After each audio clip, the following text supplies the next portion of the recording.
So today's gospel, this is the Gospel of Mark, chapter 10, verse 32 to 45. This is a powerful one. And we could do a whole retreat just on today's gospel. And I wish I could do that, but I won't do it today. At least there's 3 parts in the gospel, and really those could be 3 days in a retreat structure. The first one, which is often the one that gets neglected because we go straight into, John and James asking, can we sit at your right, at your left? But the first one, I think, is a very powerful one. And here's the description. The disciples went on the way going up to Jerusalem, and Jesus was ahead of them. Just that first line. You have to be mindful that by this time, things have been escalating. And it is for sure now. Everybody knows it. If Jesus shows up in Jerusalem, they're going to kill him. The leaders, the religious, the civil, everything is being leading towards, we have to eliminate this guy. So it's best just to stay outside of Jerusalem and continue doing the ministry. Otherwise, if you go inside, let's shoot death. And that's where he's going.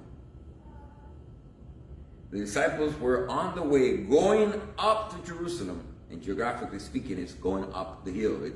It's a movement uphill. So there's a challenge. It's going uphill. But Jesus is going there straight to die.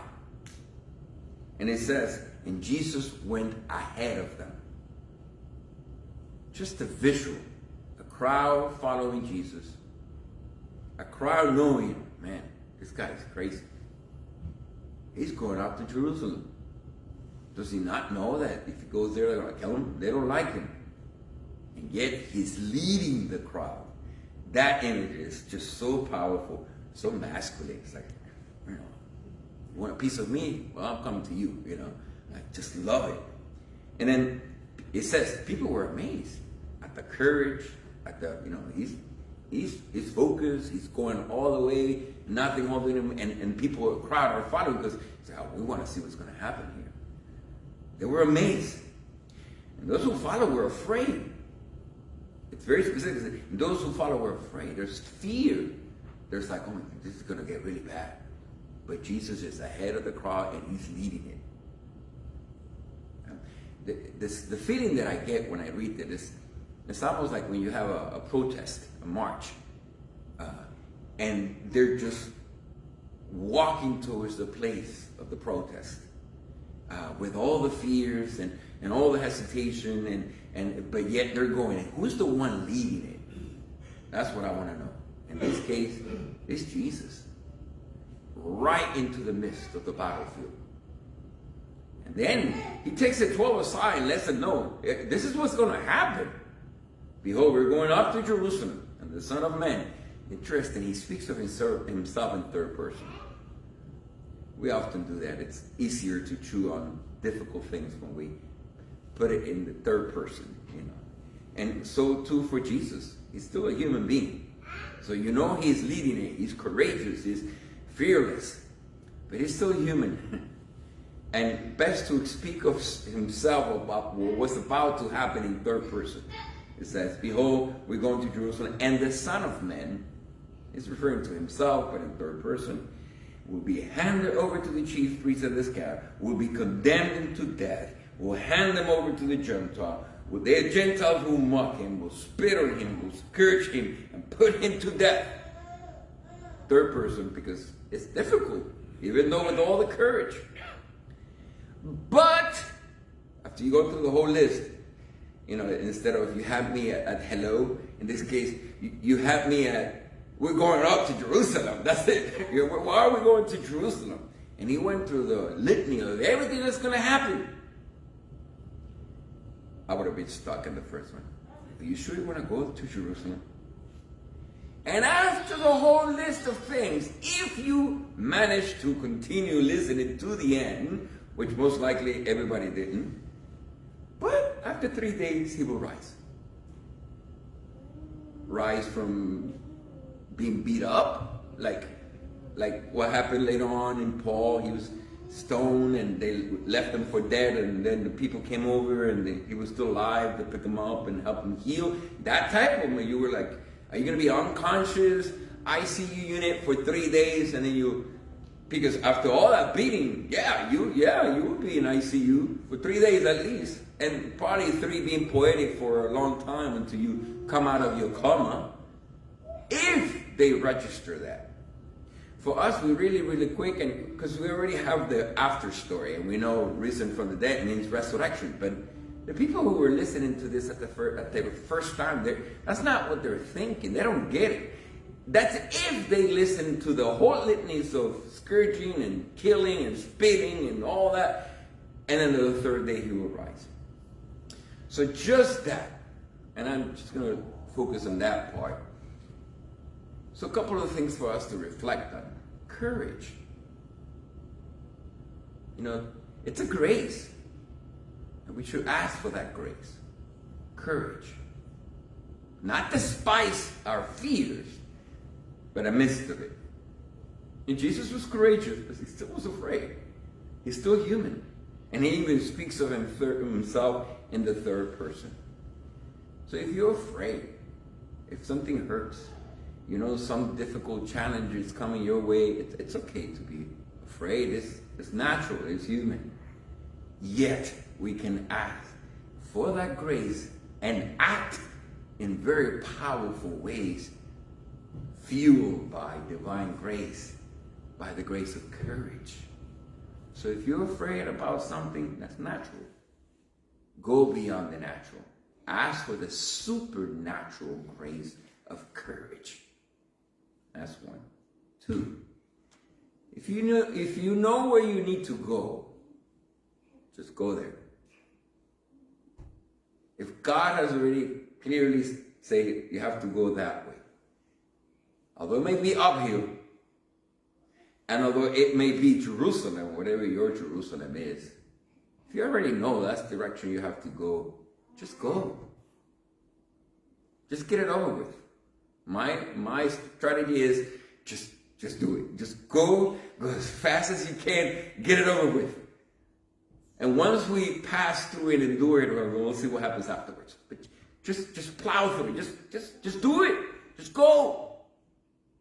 So first, natural to be fearful, just ask for the supernatural grace of courage. The second one, if you know the direction, just go. Just get it over with. Just do it. Just do it. What will happen there? Well, we'll find out when we get there. And the third one is when we listen. Especially when God is telling us and asking us to do something, or in relationship with others. It's important to listen, but listen to everything. Not just the first couple of words that come out. Especially when it's difficult news. Let's say someone is telling you that they've been diagnosed with a terminal illness. Listen to the whole story. Often, well, how do I put this? I've been in scenarios where the person speaks of, I've been diagnosed with cancer. I think I have about 3 months. Listen to the story till the end. They just told you the news, but you're about to then listen to how the person is reacting towards the news. And if it's truly a Catholic that's been growing in faith and the understanding of the redemptive power of sufferings, just stay listening, because maybe the person is about to say something that we should all say in the face of illness or death or suffering. And perhaps we are hindering the person from speaking in the spirit in a very supernatural way they're about to say. So listen to the end. And don't be surprised if all of a sudden you hear the person echo the words of Paul, Colossians 1:24, I rejoice in my sufferings, and I'm rejoicing in my cancer. I rejoice in my sufferings, because they bring to fulfillment what is still lacking of the sufferings of Christ Jesus for his body, which is the church. And by the way, that's how we all should be responding. To get to a depth of maturity in the spiritual world, that in the face of fear, of illness, of death, we no longer fear, but rejoice in it with the great courage of God. Because we've come to understand that if this is the cross the Father desires for me, then this is the cross I'm going to pick up, embrace, kiss, love, and carry it all the way to Jerusalem. Because if the Father allowed it, through it he's working something greater, and I can't wait to see what the greater good is. So I go plowing through all the way to the top of Jerusalem, my Jerusalem. Die if I must, but I know on the third day the greatness, the greater glory that the Father is preparing, and I am willing and collaborating to experience and to lead others towards it. So while we go through those 3 points, we end up at the first point. We're supposed to be leading the crowds in the midst of our fears, but courageously. Let's go all the way. And when we are there, whatever it is, just plow through it. But in the hope, in the faithfulness that if the Father is allowing, through it, he's working something greater. And then wait for that third day, that we may experience that great glory, and others will see to it. See you plowing through it. See you rise beyond the circumstances of your life and shining in the glory of God. So as we apply this to the 33-day Eucharistic consecration, where do we get that courage? Right here. Ask for it. You're about to receive Christ Jesus himself. What if you let him be the one leading you to walk up to Jerusalem with the crowd following you? What if in the midst of whatever sufferings and struggles you know that you have to go there? Well, then you don't have to go alone. Go with him. Let him lead you there. The rest of the crowd will only see you going up to Jerusalem. They don't know that you're going there with Jesus. But once they see how you handle the situation with courage, with love, and offering everything for the glory of God, and they will believe. And they will want to have what you have. And then that's your great opportunity to share our ultimate gift, the gift of the Eucharist. Jesus Christ, his own body, blood, soul, and divinity, his presence, his personhood, ready to be taken in and allowing him to lead you. When we continue plowing through the 33 days, we're coming to the end. Don't give up. We already passed the halfway point. We're now going towards the finish line. So with Jesus, let him lead us and grow to be courageous as he is. Go up to Jerusalem, but only to see the greater good shining through.